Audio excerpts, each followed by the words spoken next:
அது அன்பிலோடு முடியல, தலைவர் கலைஞரோடு முடியல, என்னோடு முடியல, நம்முடைய அன்பில் பொய்யாமலோடு முடியாது. அதே போல நம்முடைய உதயநிதி மகேஷோட முடிய போவதில்லை. உதயநிதியுடைய மகன் இன்பனாக இருந்தாலும் சரி, மகேஷுடைய மகன் இனியனாக இருந்தாலும் சரி, அவருடைய நட்பும் இன்றைக்கு தொடர்ந்து கொண்டிருக்கிறது. இன்றைக்கு அமைச்சராக பொறுப்பேற்றிருக்கக்கூடிய மகேஷ் பொய்யாமொழி அவர்கள் இன்றைக்கு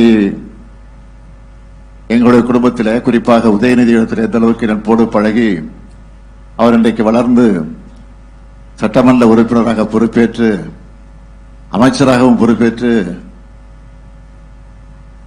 பள்ளிக்கல்வித்துறை அமைச்சராக பொறுப்பேற்று ஒரு பள்ளிக்கல்வித்துறை அமைச்சர் எப்படி பணியாற்ற வேண்டும் என்பதற்கு எடுத்துக்காட்டாக விளங்கிக் கொண்டிருக்கக்கூடியவர் தான் நம்முடைய அன்பில் மகேஷ் பொய்யாமொழி அவர்கள்.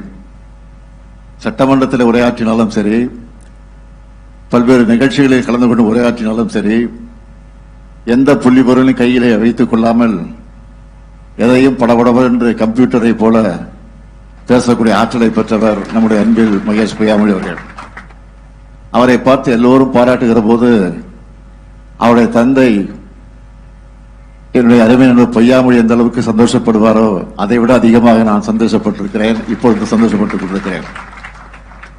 இது இப்படி தொடர்ந்து இன்னும் அது அன்பிலோடு முடியல, தலைவர் கலைஞரோடு முடியல, என்னோடு முடியல, நம்முடைய அன்பில் பொய்யாமலோடு முடியாது. அதே போல நம்முடைய உதயநிதி மகேஷோட முடிய போவதில்லை.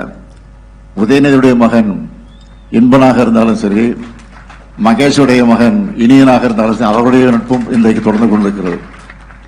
வாழையடி வாழையாக இந்த நட்பு தொடர்ந்து கொண்டிருக்கிறது என்பது உங்களுக்கு எல்லாம் நன்றாக தெரியும். பிளே ஸ்டோர் மற்றும் ஆப் ஸ்டோரில் இருந்து பாலிமர் செயலியை QR கோடு மூலம் பதிவிறக்கம் செய்யுங்கள். செய்திகளை உடனுக்குடன் பெறுங்கள்.